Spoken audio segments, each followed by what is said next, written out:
Whatever is the skill you want to master right now, I can assure you it can be way simpler than you think it is, and it has all thread to your perspective. You see, most people try to improve at something with like around 1,000,000.5 information in their head about they could do this and that, but they never put into use anything from the theoretical knowledge they have into their head. And my big question for you here is specifically, if you could answer that right now, what are you trying to get, to learn, to receive, to experience through mastering the skill you want to develop?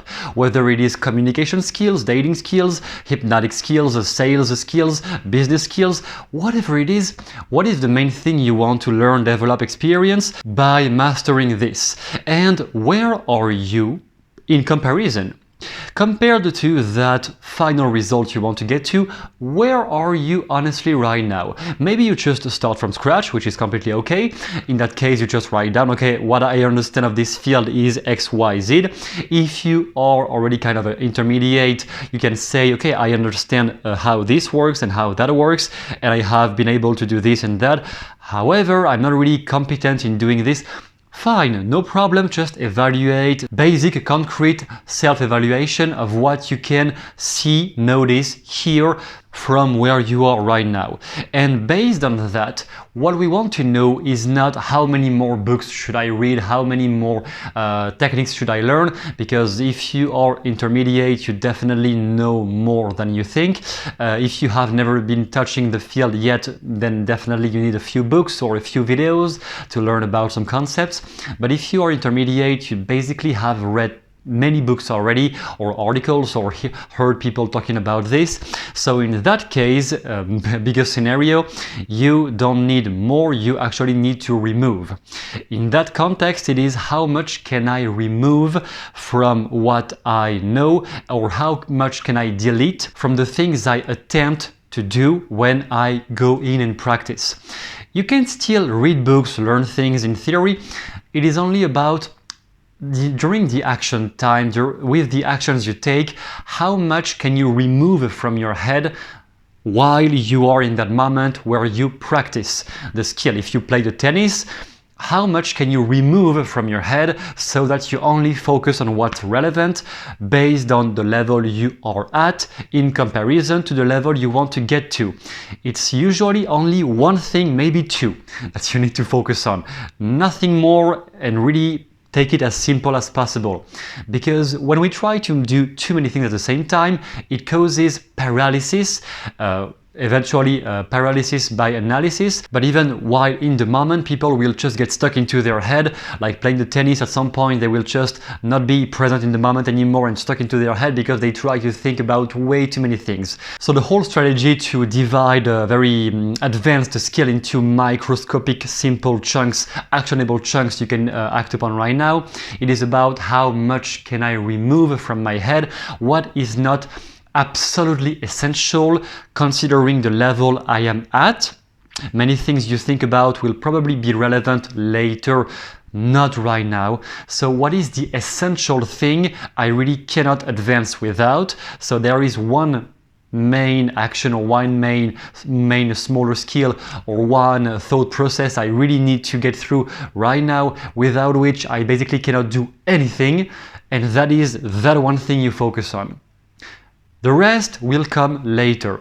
The one thing you focus on is the one thing that's going to make you move at least one step forward, and you know it is something you haven't mastered yet on the path of becoming the master you want to become. It starts with the microscopic chunks, and the main one is the one you can't remove right now. What is, tell me, or like tell yourself, what is the one thing you just can't remove? This one thing, without that, if you want to become a hypnotist and you know there is one thing you really can't remove from your practice time right now, from the way you practice your sessions with your friends or whatever, the one thing you can't do without. This is the one thing you focus on. Everything else, we will see later, okay?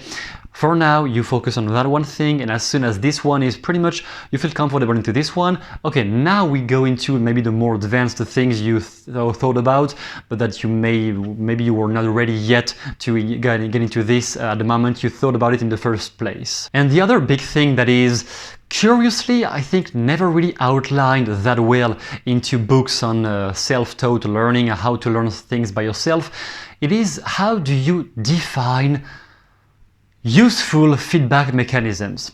Because we are so conditioned and trained to use as a feedback mechanism somebody else, which is the worst mistake ever. Oh, this person is more advanced than me and I need to be at the level of this person.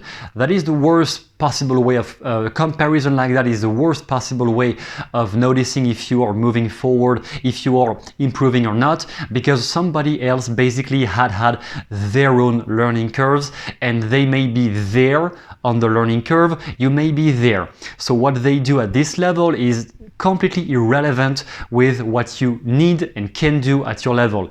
And even when they pretend, or when it seems like they just always were at this level because they are just so intuitive, yeah, but you just haven't been seeing all the process they went through from the beginning. You were not with them the whole time, from the very beginning. So comparing yourself to somebody else's skills is the worst possible way of creating some feedback mechanisms to notice if you are moving forward. And nonetheless, feedback mechanisms are a must if you want to maintain the motivation, because if you don't have any feedback mechanism, like, okay, my goal is to shoot 10 basketball into the hole and today I have been shooting 5, okay, I need to shoot 5 more. That's a basic feedback mechanism, and this one is even overly simplistic, but this is the point. If you never have any way to quantify what you're doing, then you will never clearly know if you are making progress or not. And if on top of that you compare yourself to somebody who is 10 levels above you, that will create you will be discouraged, that will create a disappointment, self-negative judgment. So those things are never productive and helpful in any sort of way. Therefore, a good feedback mechanism, that is the goal of this video, elaborating on how can you define a good feedback mechanism for you based on where you are. Basically, we have two metrics.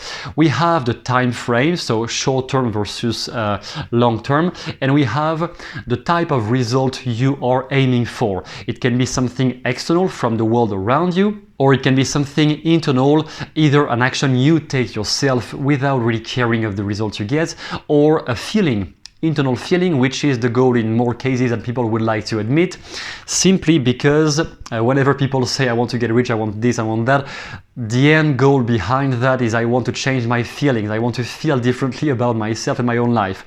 So in many cases, even when people say they look for external things like the car, the big house, whatever, in the end, what they really want is changing the feeling.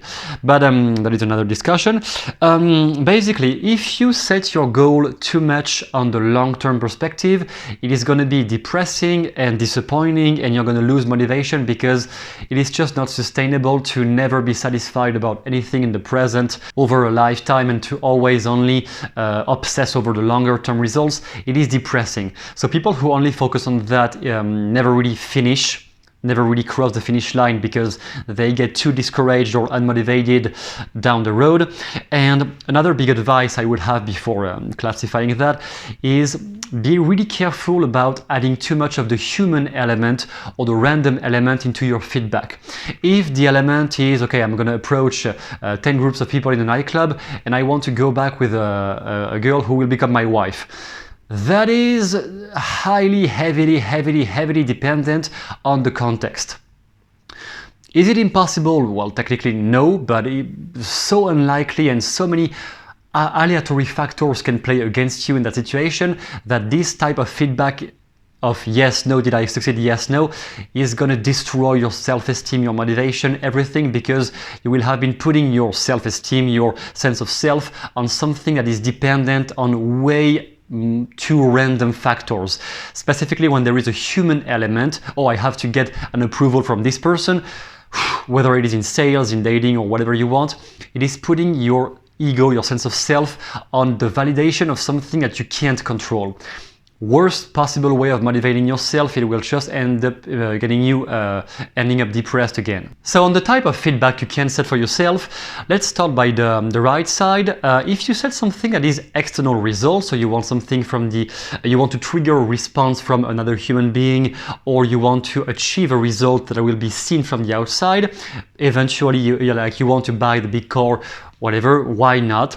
And if it is long term, that is okay. It's not great, but it is not destructive either. So if you aim for a very challenging external result, like I want to buy a bigger house, and I am okay with setting that on a long-term perspective. Some people who train themselves in real estate, they usually have a bigger propensity to think in long-term because they know it is mostly long-term perspectives. So this one is not the best in my opinion, but it is okay. Next we have, if you set something on the long-term and it is something you want to achieve internally.